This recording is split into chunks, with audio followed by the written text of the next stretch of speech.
Hello, everyone. Welcome back to the podcast.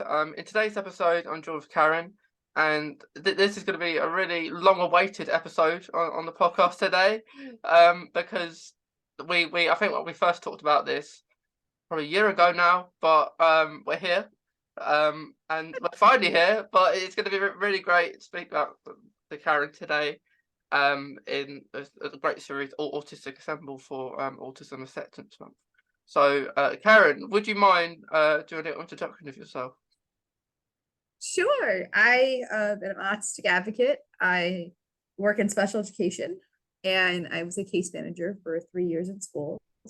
I also work for, I'm just starting a position with DVU, which is Disability Voices United here in California. And I work with Carole Jean and the Neurodrive team, which is a subdivision of Mind Your Autistic Brain. So I'm the director of accommodations and accessibility. So it's me in a nutshell work wise. And I really just want to help people is why I started doing this, right? Like I am who I am because I like to help people. And I'm so excited to finally be here. My schedule got insane. Your schedule got insane. And it was like, finally, like the moment was right. And we finally get to meet. The time was It was probably the best time to do it. yeah, right. Just meant to happen. Yeah, and it was good that it happened today because, like, I think we both said before, this is our last thing of like that we're doing today. So like we've got a lot of time to speak about loads of different stuff that we're going to speak about. So yeah, so you're Carole Jean. Um, how long have you like? I guess how long have you known her? Like how long have you worked with Carole Jean? I started out on her podcast and she and I hit it off like you and I did. And then she was like, hey, I'm doing this Neurodrive. And I'm like, okay. She's like, you want to join the team? And I'm like, sure. I'm the youngest on the team, actually. Oh, And I just feel like in awe of all these other women I get to work with. I mean, they are OGs, incredible in their field. And I'm like, I feel like I'm the newbie who's like, this is awesome. And kind of coming into my own as a woman. I love Neurodrive because it's all neurodistinct women. Each of us has a disability, and we're all females. So really empowering that female voice that a lot of people say, like in autism, isn't heard as much, but also like across the board, a lot of times the disabilities females are not listened to. So I've known her. I've worked there. God, I think it's been 3 years. So I'm really excited. We're doing like an IEP course for parents and guardians. In the works down the road will be one for teachers, all that jazz. So I help out with the workforce, businesses, etc. So it's been really fun. Like it's really helped me own my advocacy in a way I would have never dreamt I could. So yeah, yeah. I think that's really good because, like I always feel like with like females and males, if like in the diagnosis system where they should possibly even get separate diagnosis and don't put them all in kind of the same like area, like because like it takes it's different, isn't it? So it's not all going to be under the same. yeah. So for example, when I used to guest lecture at colleges, I would tell teachers, like future teachers, I should say, it shows differently. Like autism shows differently in women than it does men sometimes. And so like that, for example, I'm very social. And so people are like, she can't be autistic, she's too social. And little do they know, like I was taught how to be social, right? Like I had to go to resources and like be taught like how to make eye contact, how to look at people, how to like be engaging, to listen. These are all things I had to be directly taught. So yeah, I am a big believer in early diagnosis too. I was diagnosed at 18 months, which is like the gold standard. That's like the dream. Yeah. Um, they were like, we think she's autistic at 18 months. By the time I was 3, they're like, the official diagnosis came. So I think that also really helped me out because I grew up autistic, right? So even though I didn't know what my parents did, I think that really helped a lot compared to I've heard stories about the later diagnosed people who were later diagnosed, and I'm just truly in awe of them too, right? Like that is a totally different life you've lived than me, whose family always knew. So I think that, every story matters truly. Definitely, I completely agree. Like as I was growing up, I was diagnosed at 9 years old. And I found most people around that age, or just like growing up young, or Yeah. that was the main age for people getting diagnosed. I've never known now, like even more so now, you get people in their 40s, people in their 30s, you get them having a diagnosis more now, which I think is great. It just shows that, like, it makes it even more better actually that that's happening now, because it's not just a one age thing. Like loads of people can get diagnosed at all sort of different ages now. Yeah, and not even that, like I couldn't imagine living my whole life knowing something was different and not knowing what the name was, right? Knowledge is power. And so for me, like I work with women who were later diagnosed in life, and it's just wow. I mean, I'm in awe of them because they're like, I feel like I'm a failure in some sense. And I'm like, no, you guys are incredible. Like wow, like the clients I've worked with, I'm like, you guys, like this is amazing. And I will say another big barrier to this is just it's so hard to get diagnosed. like like the barrier of resources for adult diagnosing, schools have really upped the game on diagnosing, like compared to when I was younger, to now. Like there's a great improvement there. Um, in fact, funny story, my advocacy actually began as an IEP advocate for parents who didn't want their children to be autistic. And I came in to kind of coach them through that, right? Being like, it's okay. I know there's a bad stigma. Like, so I came in from like this empathetic, really, let's talk this out, because you're not a bad person because you don't want your child with this label. It's more so I like, how do we work through this so they can get the help they need? And I mean, that's the other sadder part is like in the United States, there are way more resources for parents for kids, right? Like kids have way more resources for diagnosing, like during schools and all that, like the government and other people will help you pay for. Whereas an adult, you're kind of SOL. So I think that that's also something, there are parents who have kids who are diagnosed who suddenly discover they are themselves also. So I just think it's super important to just, that's why I said I'm so grateful in that weird way, right? Like I have a diagnosis and I've worked with a lot of clients where I'm like, they're adults and they want the diagnosis, and then some don't because it's too expensive and there's a lot of barriers in the way of a diagnosis. And yet with the diagnosis you can get supports, but yet, and that's where it sucks. I'm like, the world is so not accommodating as much as I wish it would be. So Yeah, it is. And like I when I ask people, like I've had people who've been older diagnosed, because I'm really interested. I love people that get diagnosed the same time as me, same. because I think it's the best time to get diagnosed. Early on, it's all sorted.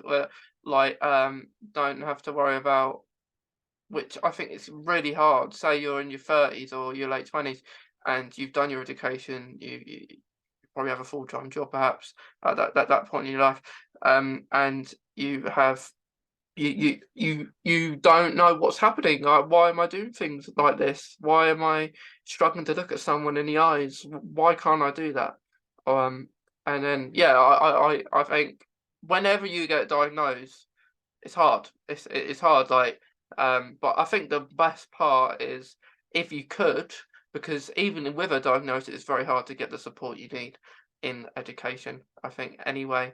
But once you do have Yeah. that diagnosis of autism, it helps.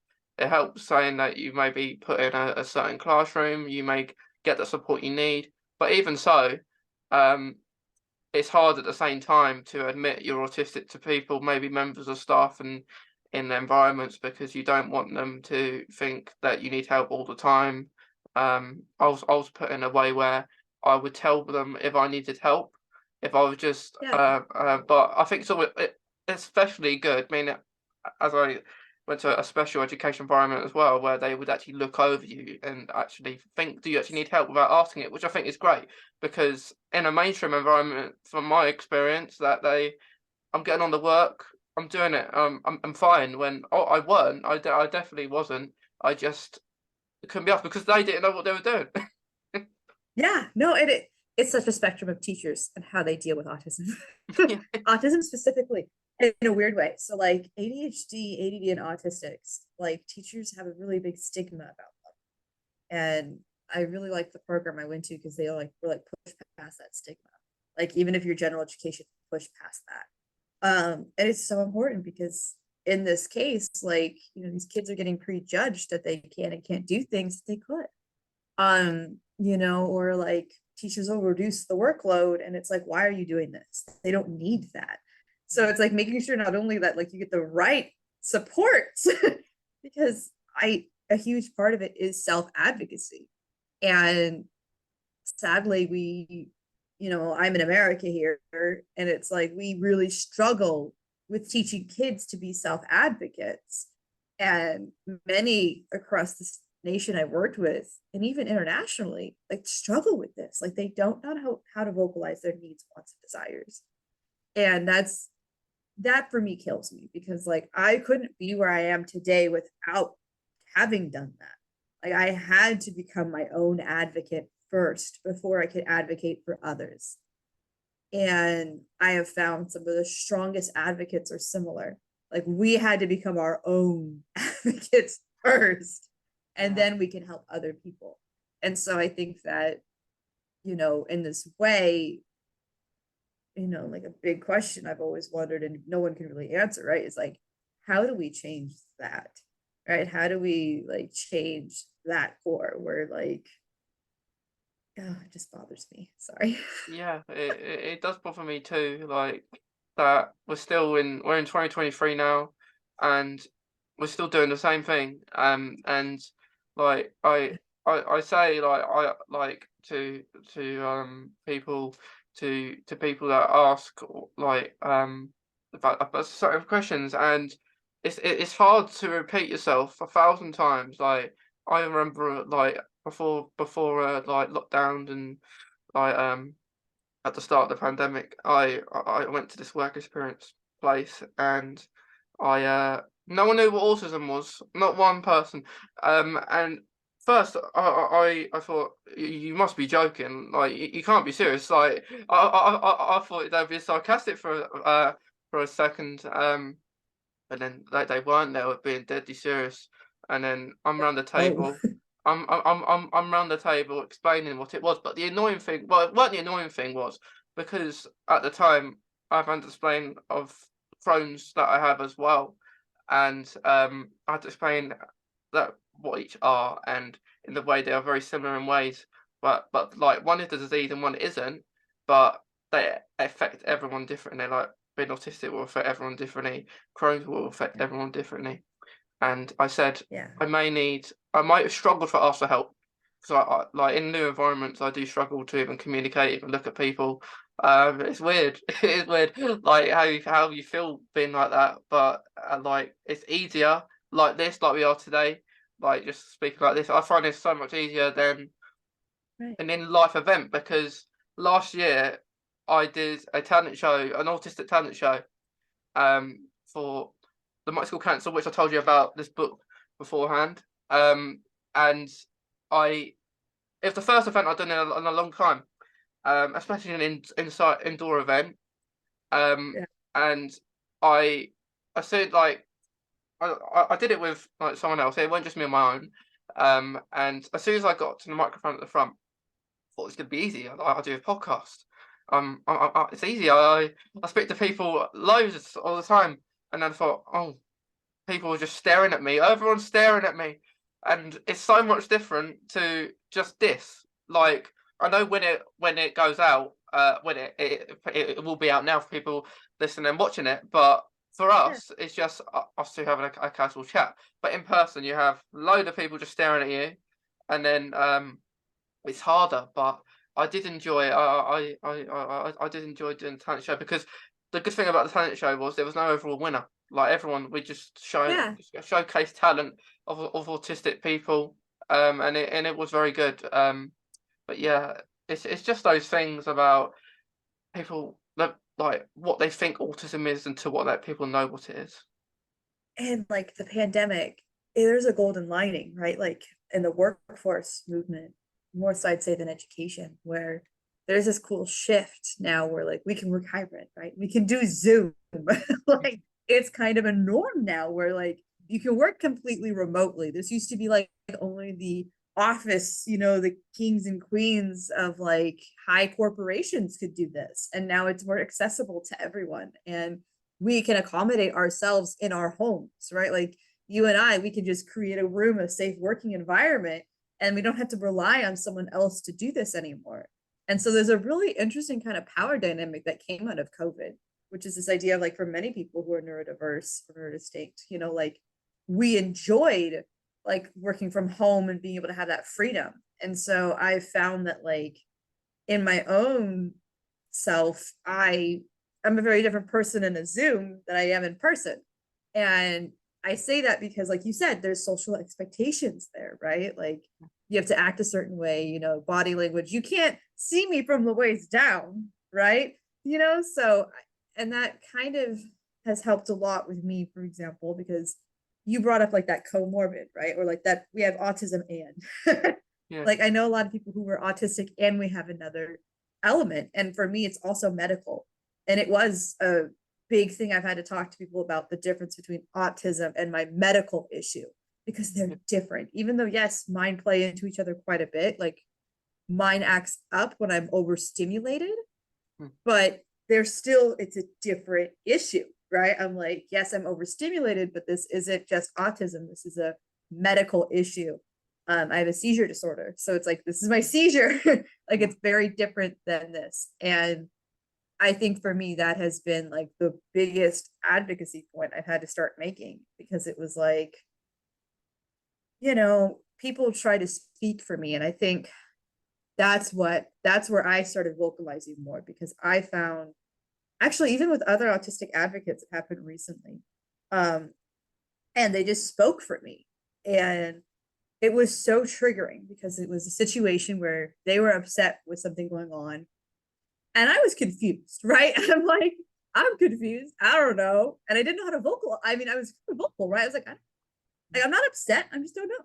And it was so misconstrued that we don't even talk anymore, actually, me and this person because of what had happened. But it just really brought home this idea of like, I have my own voice. Let me use it, right? Like, I don't need others speaking for me. And some people do need that. And that's okay too. But it's like you have to be respectful of other advocates and their voices and how important they are. Because I think that like you and I have a very different perspective, right? Like on autism and our lives. But that's a good thing. Like that's empowering. And so I always am scared of the idea of being like a gatekeeper because I want the stories and people's out there. I just think that like the way in which we address each other has to change too. Like it's not even just neurotypical to neurodiverse. I think it's neurodiverse to neurodiverse too. And like 99% of the people, phenomenal, right? Like we hit it off. There's like that 1% that I'm like, come on. uh, Yeah, it's so hard to talk to new people, isn't it? Um, like like you said about your seizures and stuff, and like a lot of people have autism and so on else, and like that's really common. Like and it could be completely different to autism, but in a way, I think in the style of life. I think that could perhaps have something to do with autism in a way. Not like they're the same, like it's just in the DNA perhaps or something like that, where it's meant to be. I Something like like that. that. Yeah. But it's like I got what you were saying because they are different though. So yes, they may correlate, right? Like I said, like when I'm overstimulated, I have seizures, but I have seizures for other reasons too. Yeah. Like it's not just that. And so I've had to like more so actually in like a medical setting fight this than anywhere else. Even with doctor documentation, which is always a fun one.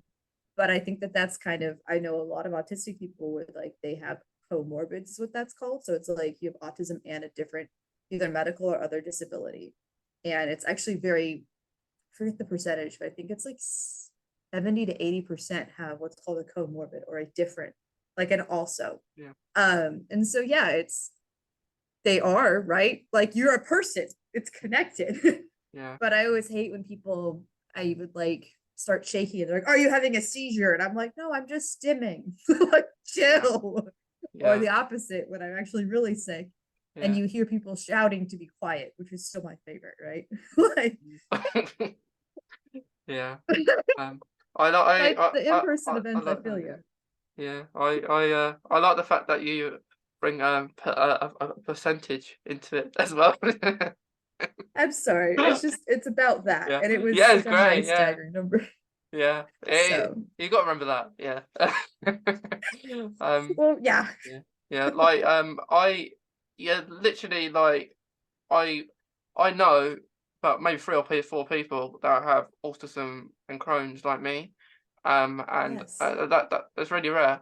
Um, well, I find it's rare. I even meet one with other, or one with one with autism or one with Crohn's.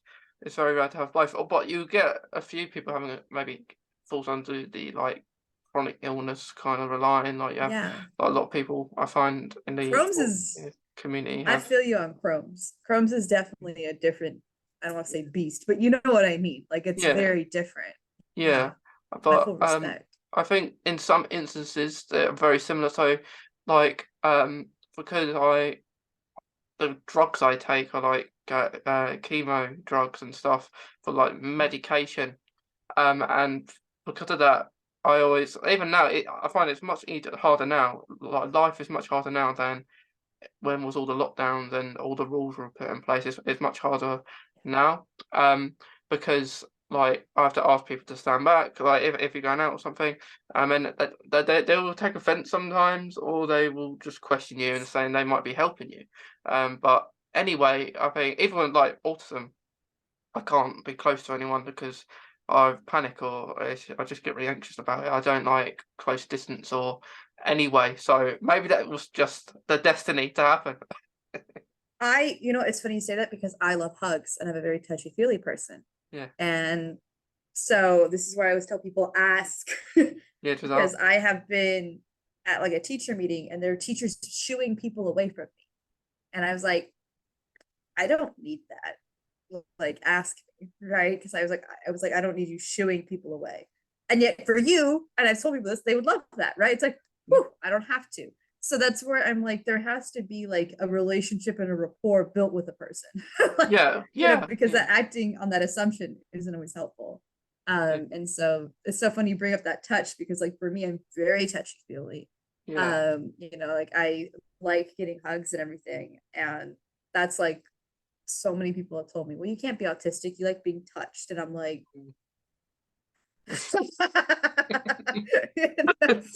um, That made no sense, does it? yeah. So that's why I'm like, it's such a spectrum though, right? And that's why I love talking to different people because it's so important that like our stories be out there. Like it's Yeah, okay that I like touch and you don't. It doesn't make us any less. It's different in a good way, yeah. you know?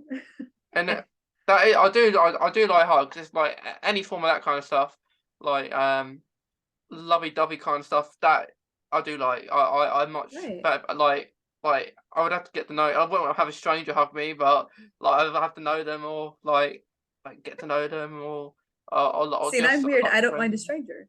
That's Yeah, what I said. I'm very okay with it. And I think yeah, that's where I love it though, because like I've had doctors tell me like be a cat, you know, like hold your boundaries. Like cats are really good at holding boundaries. She's like, and I feel like a lot of autistic people are. She's like, you guys have different boundaries though.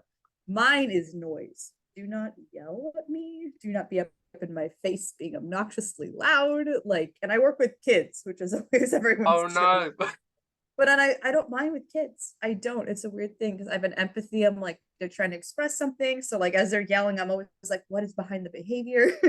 But if an adult is doing it, I'm like, get up away from me. So that's why I said we find a way to cope though, right? Like you and I have found ways to like be ourselves and be a part of society and cope through I don't call yeah, it symptoms, but like aspects of autism, right? I Like definitely. I used to care a lot what people thought like of me. Like me too. especially in school.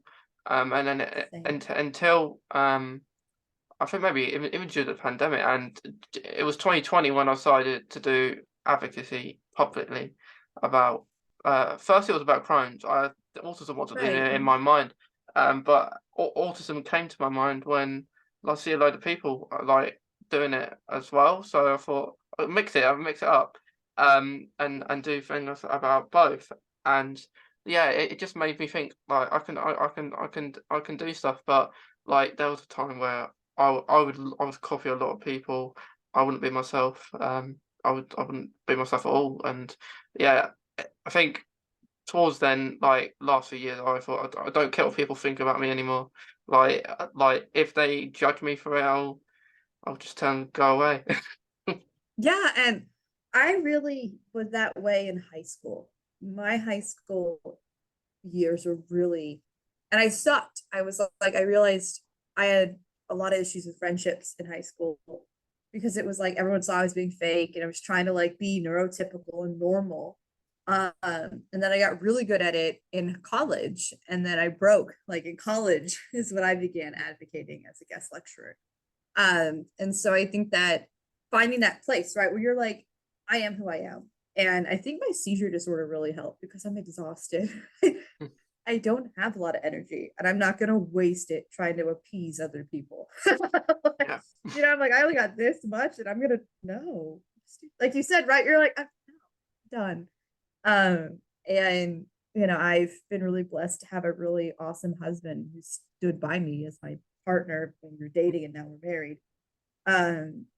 You know, and that it just helped. Like I never felt like I had to put a mask on with him, you know? So like I was like, I have one person in the world that supports me, unmasked, totally myself. And he was like, I wish other people could see you. And I'd be like, why? And he's like, because you're awesome.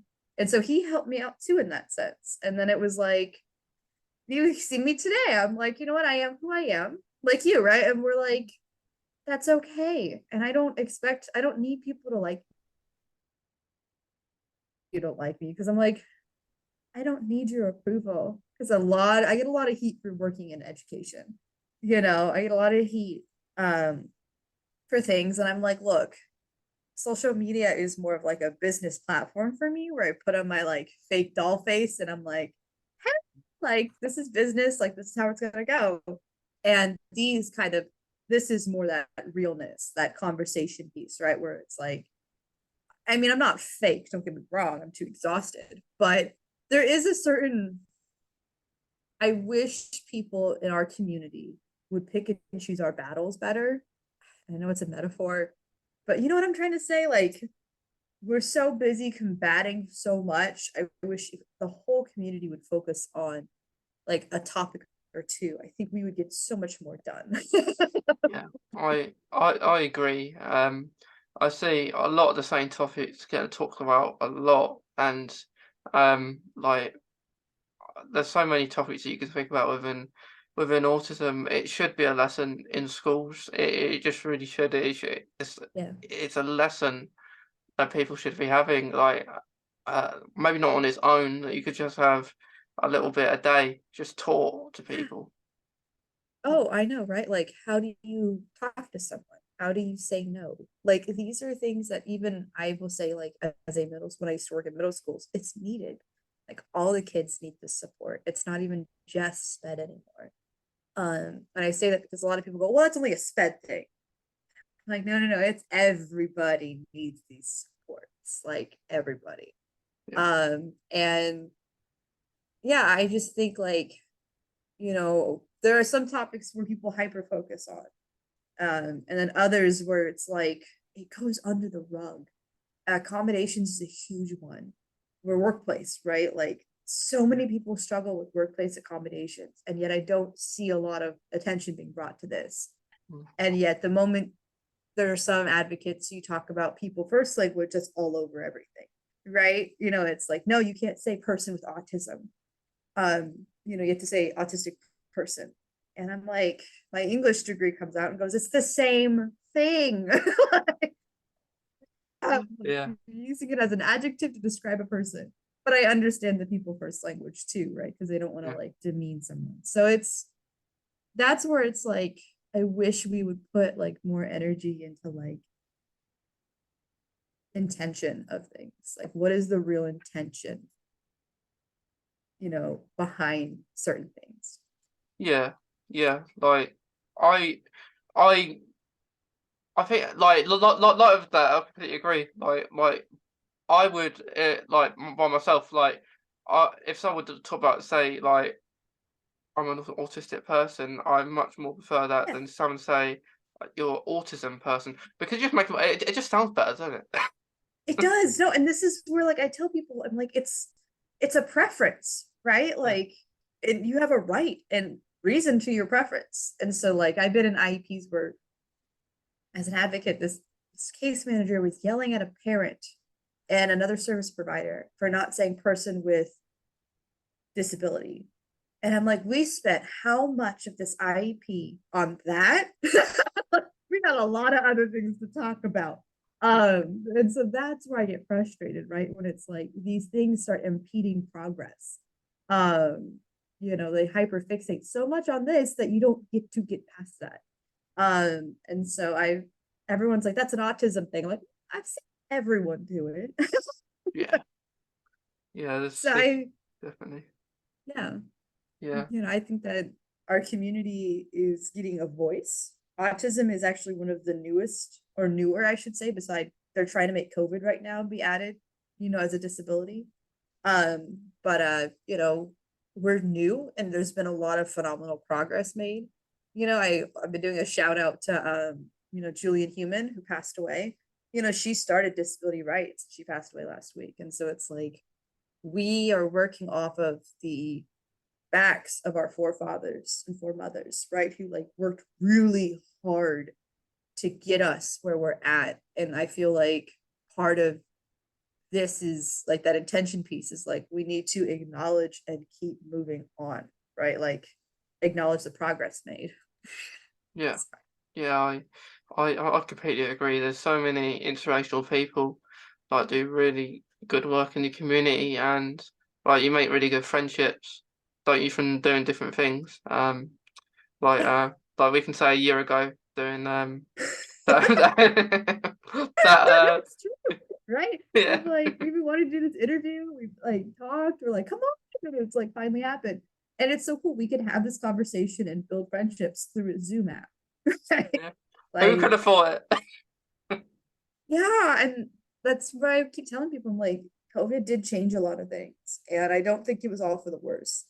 And I loved the distance thing too, by the way. I loved having 6 feet between me and people. Um, I really actually love mask more. Yeah, Um, me I'm too. asthmatic, and so a lot of people are like, "Don't you hate the mask?" I'm like, "No, I like it because if I'm mad, I can mumble to myself and no one can see me." I just have to make sure I'm not too loud, right? Like, Yeah, yeah. Like you could like yeah. I completely get that, and like I like when the distance was in place as well. Like I think it was great. And crowded. I'm like, and it's so tight now. Like, yeah, and people are near enough kissing each other now. I know. That's always everyone's joke. They're like, "Oh, are you kissing your husband again?" I'm like, "I'm married. Yeah, Okay, like I have a right." yeah, But no, I've been at events now where you're just crammed in like cattle, right? Like you're so like touching shoulders, jam, and I'm like, this isn't fun. You no, know. At the same time, I loved going to weddings where they had the little like you're supposed to dance like 7 feet apart, and I'm like, that's not dancing. yeah. I went to a wedding, and it was cancelled. Maybe a little bit like our interview was, but not as far. It was longer. It was like years. It was firstly supposed to be well, my wedding. It was my brother's actually. But Aw. it was supposed to be like I think 2018. Then it moved to 2019, and then eventually was in like 2021. Right. And the good thing was like well there was no this was really nicely done, the wedding, because everyone was made sure that they had to isolate for like 3 weeks or something. So they wouldn't so they wouldn't be so they wouldn't have COVID or anything, and that that that Yes. that that was the best thing. Even though you don't know that they might still have brought something, but that was made it really safe, and that's probably the first time I was out my comfort zone, Right. or more in my comfort zone actually, because Yeah. Well, both, because you're yeah, like in both, public, it's a bigger event, but you know yeah, you're safe. I yeah, feel you. yeah, and it was very funny. It was very funny, because like with the dance floor that you can't. There was no social distancing, but it was just really fun because that was probably the Yeah. first, let's say, event I probably Yeah. met people during COVID, really, and then since then I'll do events now and then.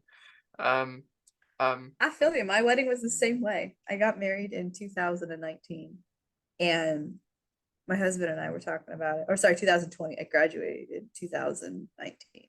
Um, and we were like right when the vaccine had came out. So everyone got vaccinated. I'm a high risk health person, right? Like I was like, I yeah, cannot. And so everyone who came to the wedding, it was outdoors for the most part. We were able to dance under the stars. And it was a sensory friendly wedding. And all my advocate friends, they're like, can every wedding be like this? Because we both like, I wanted to have a fun night. Okay, it's my wedding. I don't want to be overstimulated by my own wedding. And so it was a lot of fun. And I think that like, it's so funny like how much weddings now have changed after the pandemic. We could have fun with that another time, but like planning a wedding like during COVID was just like and then being autistic, teaching full time, having to go from like in person teaching to at home. It was like COVID-19 taught me things I never thought I could do that I did pretty yeah. well. So I think that's the best part about it, isn't it? That it could do a lot of things, have maybe a little bit more time, maybe to do things than before. Um, because I never heard of Zoom before COVID at all. I thought I thought it was something really close or something like that. Like like I thought it was cars. yeah, yeah. It We're was using Zoom and I'm like, we're going in cars for a meeting. And my friends are like, oh, sweetheart. yeah. And now Th- that's it. Like how are you with like sarcasm? oh, With I love it. you good? So, a funny story about sarcasm is I used to not know it until I met my husband, and his whole family's super snarky too. And I inherited three amazing brothers. And it's so funny because, like, he used to be really snarky with me, and I'd cry. I would take him so literally, I would cry. And then I had to come out that I was autistic, and he was like, oh, let's okay, I'll go look at he's like, I never really heard of autism. I'll go look into it. But he never treated me differently. My mother was like, you have to do this. And my family, she was more my mother, was like, try doing this. Like, just don't. And Chad's like, my husband was like, no, I'm going to be snarky with Corinne. She'll learn it. And if she doesn't like it, we're not meant to be together. And I learned sarcasm through that actually. So, like they say, the best way to learn a language is you're fully immersed in it, right? I was fully immersed with my husband in sarcasm. And now I am fluent. It's one of my favorite languages that I speak, Yeah. and especially when it comes to like really bad health issues. Hmm. So like I'll tell people, I'm like, my body just really had to dance. I just forgot dancing, but I really wanted to dance today. I'm just not there for it. And that's like my seizure, or I Yeah. call them chicken dances. I was like, I just had to do the chicken dance, I had to go freak out, go berserk. And sorry, you have to remember it because I don't. And so it makes That's it it. really, it's like a use of gallows humor and sarcasm has been really, I don't know about you, but like with such serious like health issues, it is nice to have that, right? Where you're like adding kind of a humor to something so horrible. Yeah. Yeah. I completely agree. Like with health conditions and like how bad they can be sometimes, it is good. You have to have laughter to it as well. We can't be feeling sorry for ourselves like every minute of the day because that's just not good Yeah. for our mental health really. So we just laugh about it. So like you might blame it for some reason, like in certain situations you might say, "Oh, sorry, like I can't," like or it's so someone else that people have. Like, I don't want to meet out today. I'm too tired. Um, like my health issues are playing up. I don't want to come. I don't want to. I don't want to come today. I've done that too. I can't tell you how many times I've done that, where it's like, there's an event and I'm like, I'm exhausted. I had a really rough seizure night, and I have really understanding friends. I've never, I mean, friends who guilted me, I just stopped talking because I was like, well, the world doesn't revolve around you and you're not really worth my time. So I just, that's the, I see, like I said, I'm like, my seizures helped so much because I was like, I'm done. Yeah, So it is one of those things, and like my sarcasm is like when I was like maybe in like primary school, like really early on in my school life, I would very much get offended of anything that someone said to me, and I would cry as well, like you, and as soon as I got to maybe my later school life, and then gone into college, I would be really sarcastic about near enough anything. I would be the joker in the class. I would be known as the joker in the class. People would just sometimes I would think, oh, people actually laughing at me, or being mean, or are they just laughing at anything I say? But weirdly enough, I would say stuff and people would just laugh the way I'm speaking. I'm not even saying a joke. And sometimes because I wanted to be funny, I will sometimes be sarcastic in a tone that doesn't come across sarcastic. So I'd be maybe speaking like I am now, and I yeah, could be sarcastic where people would think I'm being serious, and I'll get the question, "Are you being serious?" I'll say, "Yeah, I am, yeah." Um, like it might be on a game, like or just everyday life, like or something. But I just find it funny, and I think you got to have a joke. You have to have jokes now and then, otherwise it's boring. you can't take yourself too seriously. And I have a girlfriend who still doesn't really understand sarcasm, and so I use a tone. I have like a played out tone. I'm like, oh my god, and she's like, that's kind of like our joke, and then we laugh. Her husband and I laugh at her. She's not laughing, but we're gonna laugh for her. Yeah, But and I think that's like the intention is there, and I guess like our last topic is like that intention. I think is something that's like people forget. We usually have good intentions. Like 99% of people, I feel, have good intentions, right? Like we're not doing this to hurt someone. We're not trying to harm them. They have good intentions, and now things can be misconstrued, right? There can be huge misunderstandings, but like most people in the world have good intentions, especially in advocacy. yeah, Like, I've only met like, God, I don't even want to like two, three people. I would honestly say like two people where I was like, are you having good intentions? Out of like all the neurodiverse advocates I've worked with, which is like hundreds. So like I think that is something I wish I also, if I want someone to have empathy and understanding, I feel I have to do the same for them.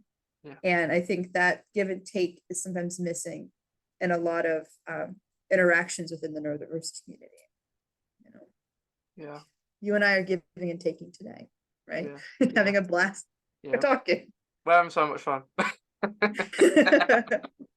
Yeah, but it's great. I like all these new words, like neurodiverse, all these kind of words that have only, to me, come across quite recently. Like they haven't been that long. Definitely.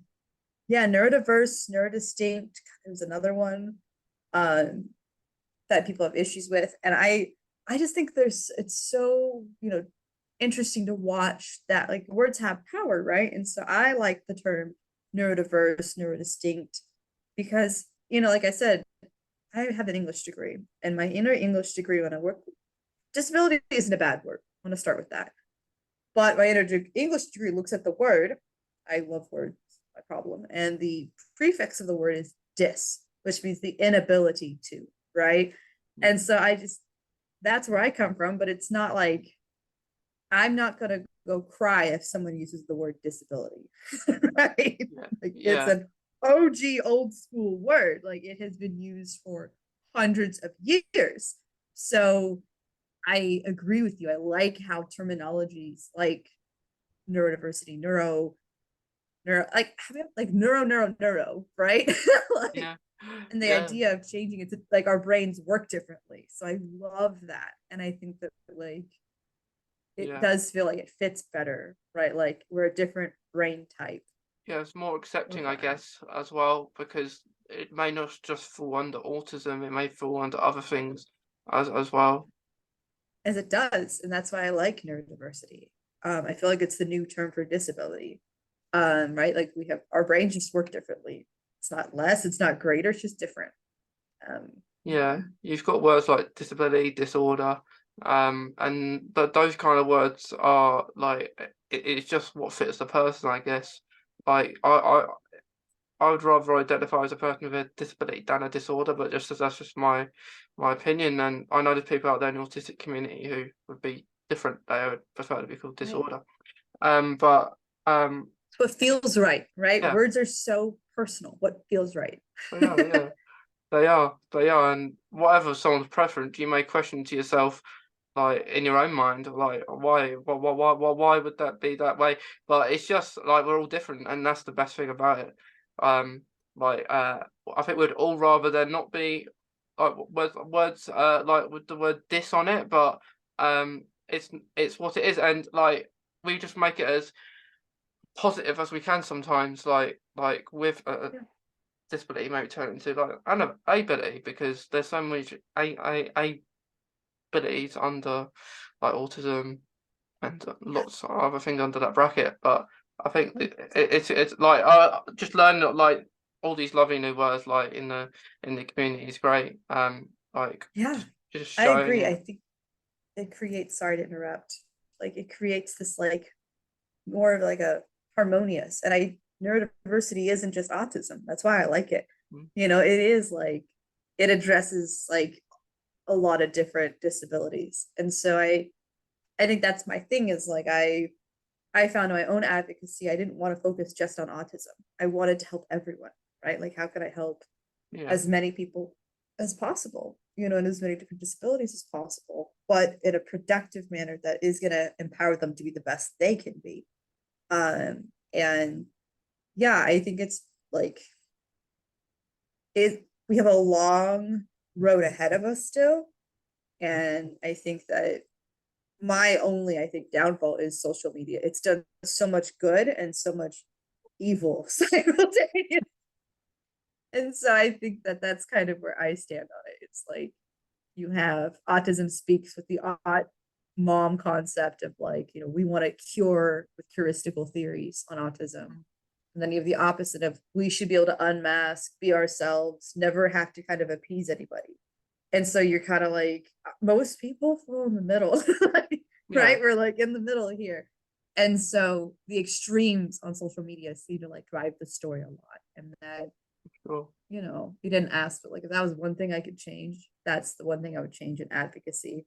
Is that the extremes don't get like so thrust to the forefront, Yeah. but that's happening everywhere. It's not just in our It advocacy. it really is. That like within the autism speaks, like you say, just I think any organisation needs to get facts right before they actually do it. And I did have actually a person from America too that was came on for a conversation about their story and that they got brought up because of autism speaks like about how it brought up about how bad autism is and it's a bad thing and then actually learn that get older it's not, it's completely wrong. So I think more places need to be, they need to be taught, even people under organizations themselves. I think sometimes if they're taught actually themselves they wouldn't be spreading this information. I don't know why they do it.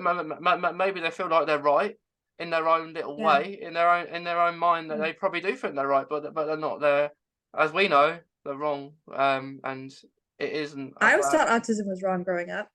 I Mm, was taught I had overcome autism and that I had to continue to overcome my autism. And so, now as an adult, I'm like, no, you I, know, I was the same, and it doesn't have to be involved with an organization either. It can just be our own selves. Like I was I hated being autistic as growing up. I just didn't want to have it. I literally thought it was a disease. I thought every name under the sun that you can name. I just didn't like it. I didn't like I was different. I didn't like people were better than me at certain things. yeah, I am quite competitive, but I just didn't like Same, it. right? I'm like, I'm tired of losing. Yeah, yeah, and and if I say, I don't know if you're like this, but if you know something and someone else tells you you're wrong, you just get really annoyed about it, like, because you know it is right and they're saying it's wrong. That's why I said I like masks. Yeah. In public, I'm like, they can't see me or hear me. Yeah. Yeah, I feel you. And I think that like there is the other side that almost sometimes I've seen shame people for saying that we had shame with our autism. Right? Like, how dare you? Shouldn't have had shame. I'm like, but that's I feel like a part of our growth, right? Like as human beings, like we had to what is this thing? And I Yeah. think that it's important to have these conversations candidly about like autism is not some superpower. Oh God, if I get asked that again. No. Like, it's not, I don't know. Everyone's like, it's amazing. And I'm like, is it? I really don't feel like it's amazing. Yeah. There are some days I'm like, cool. Other days I'm like, Yeah. Like, I think in our own way we can be our own hero, but not a superhero. Like we're not. So we can't save the world. We can't. I would agree we could like what I don't know, save the world or prevent things like COVID, for example, prevent that from that would have been happening. great. Yeah, that'd be nice, wouldn't it? But unfortunately, it's not. I would love to say it is. Like I was actually brought up thinking that actually growing up, I thought autism is a superpower, and I literally just thought that. I had T-shirts saying it, and it was the main thing, wasn't it? Like just Yeah. growing up, like autism is your superpower. But it may be a power. It is a power because it is a power, but like we may be really good at certain things, but we're also not good at everything. No one is, I but say it's a gift and a curse, right? It yeah, gives you a lot and it takes a lot. yeah, definitely. Like, what is like, because of course with Autism Speak had the bricks, and then like more so now is the infinity symbol. Like, what is your opinion between like the pair, like the bricks and the infinity symbol? Oh, see, I I didn't have an issue with the puzzle piece, but I look at them as a symbol up to interpretation. So like I liked the puzzle piece. I learned the origins of the puzzle piece, and I get why people have issues with it. So the origins of the puzzle piece is that people were puzzled by us, and that's why they did that. Mm. I was like, whoa. Like, but I found I like the puzzle piece because I'm very rigid, right? And I have to find the place I belong. And so I Yeah, found the place I belong. But for others, it was an uproar. And the infinity symbol I like, right? I have no problem with that. It's a great symbol. I think it's this idea of like, I don't, for me, they're all symbols, right? yeah, And so like whatever vibes with a person, I think is the symbol we could use. I think the yeah, problem is they're trying to put, and the reason I like the infinity symbol, there's so many different people on the spectrum that I don't think just one symbol or one color could represent us. That's why I like the rainbows, right? Because I'm like, I think that all disabilities, we're all like a rainbow. yeah. And so I guess that's my kind of opinion on it is like, I'm not gonna go to bat for somebody like, because Mm. they don't like the puzzle piece. I'm gonna listen to their perspective. Yeah. Um, and I think most people hate the puzzle piece because of Autism Speaks. Yeah, I think so. I think that's the main reason, isn't it? Like, it's because they have it in their logo and they think it's broken. Like, autistic people are broken. But Yeah. And they say that, and you're like, what? yeah, no, I love the actual puzzle piece even before I even knew about Autumn Speaks. Like I literally I had tops, and more so now. The primary reason I maybe don't use it, but I just don't want confrontations with people, and because if it's just a unnecessary thing, because people moan at you if you use it, and I had that as when I created the logo for my podcast. Yeah. I did have bricks in it to represent the autism, and then Right. I changed it to, I didn't actually use the infinity sign. I changed it Yeah. to something completely different, like just like a ribbon, because Crohn's is a ribbon, and I changed it to a little bit like the Infinity, but a little bit like Crohn's. So I changed it just for no confrontation with people. But yeah, I don't mind it. I don't mind both. Like I know someone who came on my podcast last year who actually has a tattoo of the Infinity sign and the puzzle, which I love because like it's nothing to do with people that you don't like. It's just you like a puzzle. People like puzzles. People like a jigsaw. Yeah. And I think that is the example of the community going so hard at each other over something so minuscule. Yeah, it's only a little thing. Right? Like, and it's almost, I feel like letting autism speaks win if we're going to be so anti-puzzle piece. And I'm a competitive person, and I won't let them. Yeah, well, I don't know if we're winning or losing, but but I'm just like, I guess for me, I feel for you because I have like a shirt, and there's like a few other things where people are like, that maker, like da da da da da, and I'm like, we all have a right to choose. Okay, I choose to wear it. I can wear what I want. Yeah, you can't like really decide that. But I think it was like it was I really liked it at the start, and then I think it even looks it was good that we actually was mentioned on an episode in the first place, to be honest, because I felt I like the logo better now than it was before when I had the puzzle piece on it. Nothing to do with liking or disliking it. I just think it looks better, and it's changed half a dozen times, but I think at the moment it's really good. It changes as you change, Yeah, it's life. Everything changes. Exactly. But I just wanted to go back to like sounds because like I know you said you don't like sounds, and I don't like sounds as well actually. Okay. Like it's really weird because I don't like little sounds. So for example, if say you're making a cup of tea or something, let's have a scenario where I'm around yours for a cup of tea, and you're making me a cup of tea, Carrin, and you're making a load of noise. You know when you have the teaspoon, you put it at the bottom of the cup and you make a really loud racket. Yeah. That yeah, like and make like a metal noise like around the cup. And I get really annoyed about that. And I don't know about you with certain noises, but I will process if a noise needs to be made like loudly. So soup for me doesn't need to make any noise until you're at the bottom of nearly it all gone. If you're making noise at the start, I'll say, "Oh mate, don't you make so much noise?" I get really irritated by that. Could you please stop being? Yeah. I feel you. Mine's slightly different, but I actually know a lot of people with the cups. So like I usually have a big teacup, like a big mug, and I like put cream of wheat in it and I'll stir it. And a couple of girls I work with are like, mute yourself, please, sweetheart. Mute it. It's killing me because I'm stirring it because you have to keep like the cream of wheat, right? So I feel you because I'm more interactive with people like that. I'm like, okay, I'll just mute myself, right? Or I'm like, oh, I'll just like, I made the joke when I'm like, plug your ears. I'm gonna make a noise.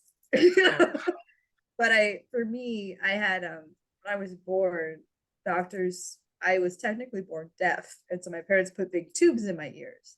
So like I have a lot of scar tissue in there, and doctors always tell me and my husband now, they're like, she has like 20/20 hearing.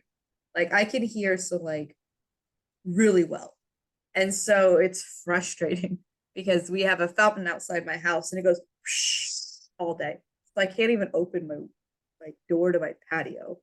Within like 30 minutes, I'm like, I have a headache. Like it's not going to end well. So it's a consistent noise. We had to change we have a turtle and we had to change her tank because the noise. Yeah. So and I could always tell when my HEPA filter's down because it was and I'm like so loud noises out of nowhere I will always flinch and freeze, and then just those like appliance noises are my big like I am kind of like a cat. I don't really like the vacuum. Yeah, I don't like it if I'm doing something like if someone's got the Hoover on and then I'll put the telly up to full volume if I'm watching something and someone's hoovering, and they'll say, turn it down. Well, I'm not turning it down. I can't hear it. Yeah, no, Yeah. I'm really lucky. My husband, he does a lot of the vacuuming, and he's always like, "Hey, honey, I'm gonna vacuum," so I just go into a different room. I'm like, "Bye." Uh, Yeah, and then a couple times, he's literally just handed me headphones. I'm yeah, not kidding you. He's like, "Listen to your music. I'm gonna vacuum." yeah, So like, that, like, those are accommodations we make in our life, right? Like, you yeah, turn up your volume super loud because I can't stand the TV that loud. Oh, no, no, so I said I am like really sensitive to really loud noises, and I get like headaches, and then like I don't want to have a seizure. yeah, So I think that is just, yeah, and that's the beautiful thing about the spectrum, right? You and I both don't like noises, but different. that's right. That's right. Like with noises, someone else like it's different if someone else does it to me. So if I did it, I wouldn't have no problem.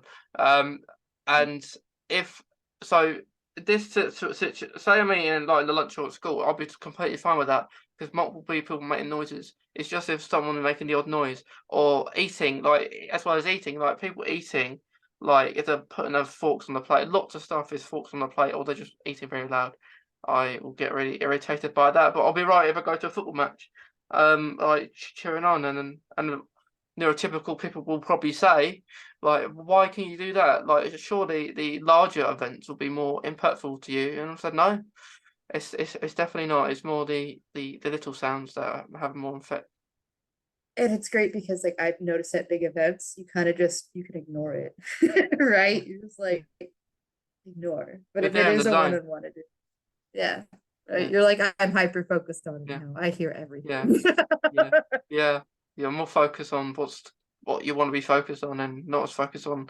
But as well, that's a really good thing about events because you can be like really processing what other people saying around you, and like noodling on their conversation sometimes, and what what they don't Yes. know. Like so I sometimes, do it a lot with my students. yeah, yeah, I'm like, yeah. I heard you, and they're like, Yeah, and I normally when I would go to the football because I haven't in a very long time because of like COVID and been compromised and no rules anymore. And I feel really like I don't know. I feel really because I'd wear my mask and no one else will wear it, and they'll be looking at like, well, why are you wearing your mask? Um, so I I would I know what you do mean. that. The Yeah, mask. Yeah. I would do that and find me when I would go. There would always be a person checking the football scores halfway through a game, so I wouldn't have to get my phone out. Because I don't like to get my phone out like if there's lots of people because I don't know. A lot of people nick phones.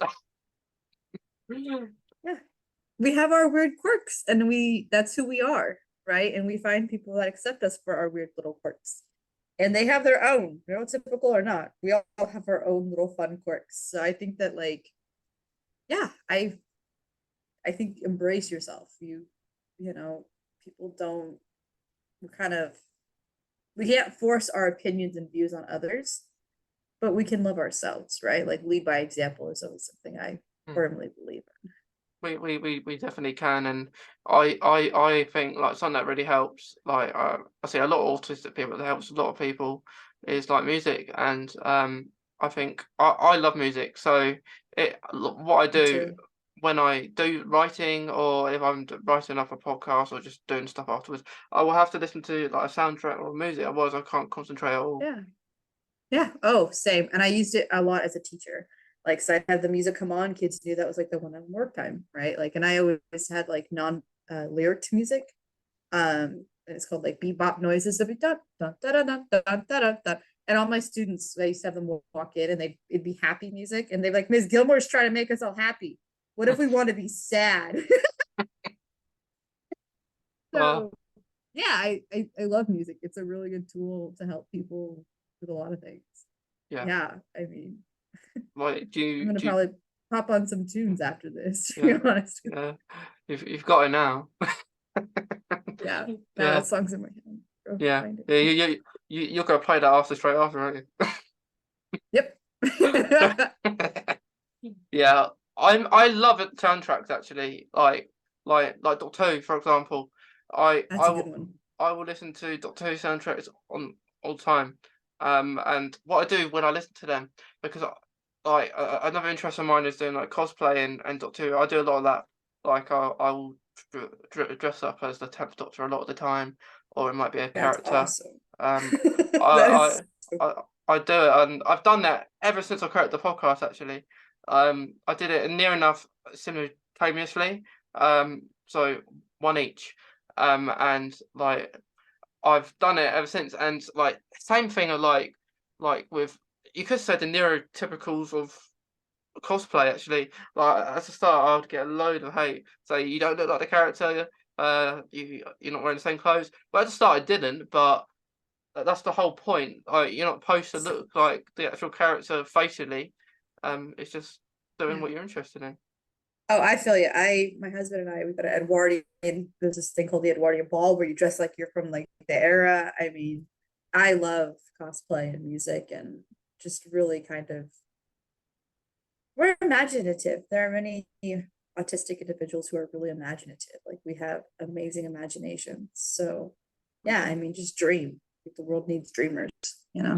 Yeah. It's great. It is great, and I've loved it because like it's my main interest. I talk about. Even when people don't like it, I just tell them to watch it anyway. But I think it's great, and I actually last year my interest was to go to different locations where it was set. And I think that's interesting with anything. Yeah. Just going to a place where you've seen on telly, or you've something that you're really passionate about. And it's quite funny.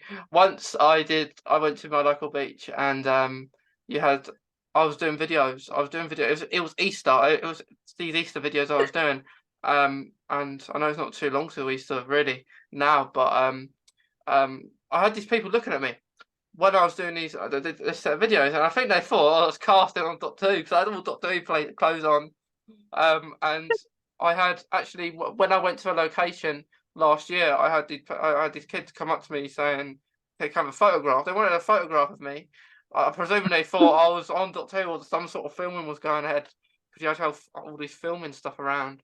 And I was like, no, not Doctor Who. But I don't know if I was very friendly because at the time, um I want no one in the scene, and it takes about Yeah. a minute to do it, and I wanted to wait because this was a pathway in like these this park, and I wanted it when no one was walking by, and I'm midway through the video, and this kid comes up to me saying, Like, oh. are you are you Doctor Who? Are you Doctor Who? And I want a picture. I want a picture. I was like, oh, I gotta do it. Redo. I'll do it again. um, I mean, and then after I thought it's not a bad thing, that it's natural, isn't it, to get people in the video. But at the same time, it was where it was a talking video. I was explaining it was filmed here. And yeah, it's just one of right, those kids do things. that. You're just like, Yeah, well, kids teach you to be flexible. yeah, And I think that's why I've become so flexible in my own neurodiverse experience, because yeah, I work with kids. You have yeah. to. I I've would not survive. Eh, yeah, I've worked with kids as well, like not teacher, of course.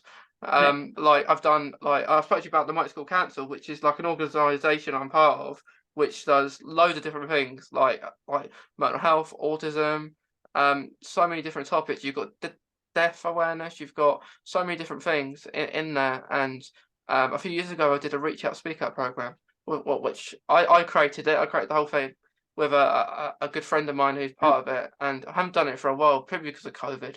At some point, I would love to bring it back because it's I more hope you better. do. It's more better in a school environment or in a person environment, Yeah. we did it the year COVID hit, but like, Right. um, Wow. yeah. So it was really early 2020. So we heard about COVID, and we thought we want to get this really quickly done. We had like an older group and a younger group. So we wanted to get it done in that time period. And it went so good. So you had everyone really enjoyed it. They wanted to come back for it again. So we decided, because of course it was locked down the following year. So we decided to do it online, and it wasn't as good. Not as Yeah. many people joined. So at some point, I would love to bring it back, because it was great. Like, you would teach different things about maybe autism, like how people are Yeah. different and how they're accepting about it, and kind of raising awareness how be accepting of your autism, a lot like I was, or sharing it, Yeah. sharing it. So that was really good. And then Yeah, I hope you're able to. yeah, and there's so many different things getting involved, and it was created, I think, 2011, or 2012, or 2010, one of those three. I should know because it was the anniversary last year, like the 10-year anniversary. But yeah, That's all right. and then like they created a book and that, and it's great. Like there's so much, like the loads of ambassadors as well, and I think the plan is with it is to kind of get bigger. So at the minute it's only in a part of England, but the plan is like to go to America, to abroad, to different countries where people can notice Yeah. it and like share their experience, or even have ambassadors or people across the world. But like it's something that I guess helped me, like in the especially doing things, not just podcasts. Podcast is just something I chose to do, but this has been going Right. longer, which I don't know. It's something like you love doing. It's like it's you don't get paid for doing it. You do it at your own accord. Yeah. Who knows? You might get paid in the future. No. I hope so one day. It Uh, sounds amazing. Well, if you ever come to like California or the United States, let me know. I would love to help out. yeah, That's cool. definitely. I think that'd be great. But who knows? Like we might be able to meet one day, Karen. One day, right? I When the have a baby. list of people. Yeah. Yeah. Yeah, put it on the list. Like we say that all the time to people, don't we? It never happens. But you know, it's okay. I think life is supposed to be Like, like if you like people, you connect, right? yeah, And yeah. yeah. Is there anything else you wanted from Yeah. me? I think that's about it, really. I think we covered so much, like You lots of did. different things. Just the last thing is, do you have anything you want to add, or any advice that you want to say? Finish up. I would say just be yourself. You're not alone. And remember, there's lots of resources out there. You just got to find them. Yeah. And it's a search and find the people you vibe with, right? Like, Hmm.